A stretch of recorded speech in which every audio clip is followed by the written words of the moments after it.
Guillermo Mordillo, bonjour. Bonjour.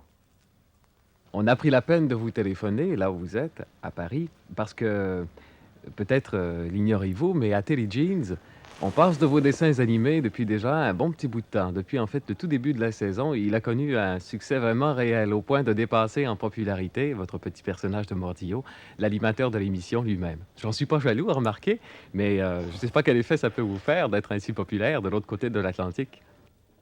Mais c'est très beau, mais j'espère que vous êtes plus beau que mes personnages, parce que mes personnages ne sont pas tellement... Enfin, je vous souhaite beaucoup de bonheur avec eux, hein. Oui.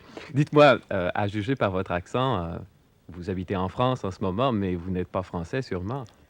Non, pas du tout. Ça fait 17 ans que je suis à Paris, mais je suis né en Argentine. Ah bon. Et est-ce que vous avez vécu en Argentine tout ce temps-là avant d'aller en France? Non, non, non. Je suis né en Argentine et j'ai quitté l'Argentine quand j'avais 23 ans. Je suis parti pour le Pérou. Au Pérou, je suis resté 5 ans. Et après, je suis parti pour New York, où je suis resté 3 ans. Là, j'ai travaillé dans un studio de Paramount dans la réalisation des films de Popeye. De Popeye, ah oui? Popeye, si. Et après, en 63, je suis venu en France. Et depuis, j'y suis, mais j'ai déménagé déjà. Je suis installé à Majorque en ce moment. Il y a longtemps que vous faites de la bande dessinée? On ne pourrait pas appeler ça de la bande dessinée, ce que j'ai fait. Ce que j'ai fait, c'est ce qu'on appelle en Amérique des cartoons, c'est-à-dire des dessins humoristiques en français. Mhm. Et tout de même, vous avez commencé très jeune, je pense? Ah oui, oui, avant d'aller à l'école. C'est-à-dire, pas en tant que professionnel, mais c'est-à-dire que j'ai commencé à gagner ma vie en tant que dessinateur à l'âge de 15 ans. C'est quand même très tôt. C'est très tôt, oui. Bah, Dites-moi, est-ce que c'est un métier dont on peut vivre assez facilement? Il y en a plusieurs qui me posent la question ici.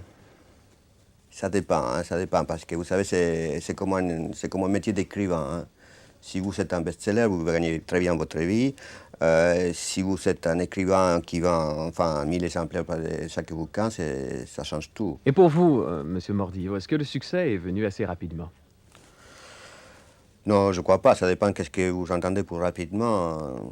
C'est-à-dire que j'ai gagné ma vie assez discrètement jusqu'à l'âge de 34, 34, 35 ans, au moment que j'ai créé mon personnage, celui que vous voyez à la télévision canadienne maintenant.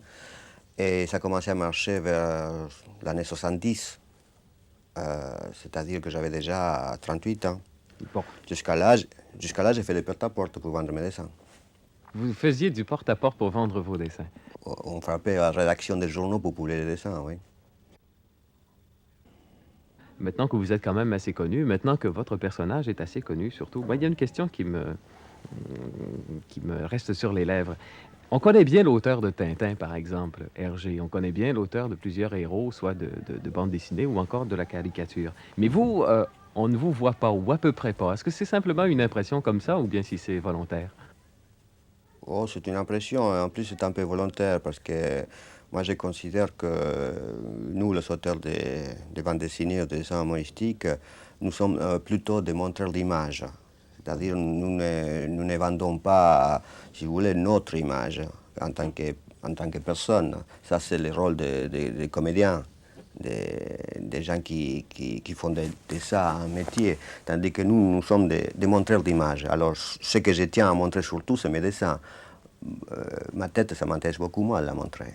En plus, je préfère de garder une certaine intimité. Oui, mais vous vous dites dessinateur humoristique, c'est incontestable, et vous dites que vous avez une certaine philosophie sur l'humour. J'ai entre autres relevé une phrase que vous avez dit à un moment donné comme ça, dans une autre interview, que vous aviez découvert à 20 ans qu'il ne fallait pas être triste. J'aimerais que vous me parliez davantage de Ouais, ça. en réalité, je l'ai découvert un peu plus tard, vers la trentaine, oui. C'est-à-dire que quand on commence à... Jusqu'à cet âge-là, on ne prend pas conscience de beaucoup de choses. Et à partir de la trentaine, en ce qui me concerne, peut-être des gens les prennent plus tôt, mais j'ai commencé à penser à la mort. Et c'est à ce moment-là que je suis devenu un peu moins sinistre. Finalement, j'ai trouvé qu'on ne meurt jamais.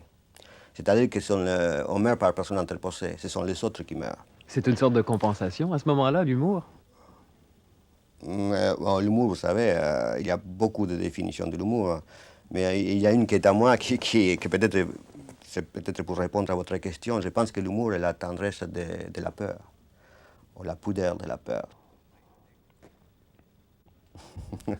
Y a-t-il une raison spéciale pour laquelle tous vos dessins sont sans parole? Oui, parce que du moment qu'il ne parle pas, il se communique avec tout le monde.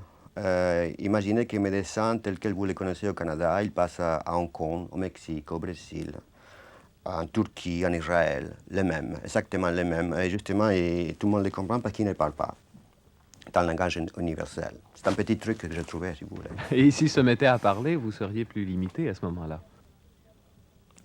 Je crois, oui, parce que comme vous voyez, je m'exprime très mal. C'est-à-dire, je parle plusieurs langues, mais aucune bien. Et je les parle toutes avec accent. Ça, c'est vous qui le dites, ben avec accent, oui, ça va, mais tout de même, on vous comprend très bien. Ouais. Il y a une autre question qu'on me pose souvent aussi. Ici, on voit beaucoup de vos dessins animés, mais est-ce que vous avez publié plusieurs volumes, plusieurs livres? C'est-à-dire, ce que vous voyez à la télévision canadienne, à Téléjeans, ce sont des dessins animés, des films, des courts-métrages qui sont produits et réalisés en Allemagne, à Munich. Ils sont basés sur ce qui serait mon travail principal, c'est-à-dire mes cartoons. Ce que j'ai fait en réalité, ce sont des cartoons. Mes cartoons, en langage de dessin animé, ce sont des storyboards. Storyboard, c'est la chose qu'on fait avant de faire les films. Et cet studio de Munich a pris mes cartoons, qui sont des storyboards, ils ont produit des dessins animés. C'est-à-dire que ces films que vous voyez, c'est une conséquence de mon travail, mais pas mon travail direct. Il existe des livres dessinés par moi-même. Ça, oui. Ça, c'est mon travail. C'est la chose qui sort de mes mains. C'est ça le plus important dans votre œuvre, finalement. Pour moi, oui. Pour moi, oui. Mais dites-moi, les dessins animés dont on parle, est-ce qu'on en verra bientôt une autre série? Est-ce que vous avez l'intention d'en faire d'autres? Parce qu'on attend après. Pour le moment, je sais qu'on a fait 149 dessins comme ça. Et je ne sais pas si on va les continuer. Pour le moment, il n'est pas question. Non? Oh, Mais ce si serait c'est bien possible. dommage. Ce serait bien Ouais, dommage parce qu'on en aura besoin. C'est possible, c'est possible. Enfin, on verra. C'est quelque chose qui est à l'étude pour le moment. Mhm. Et dites-moi, est-ce que vous comptez venir à Montréal bientôt? On aimerait ça vous rencontrer.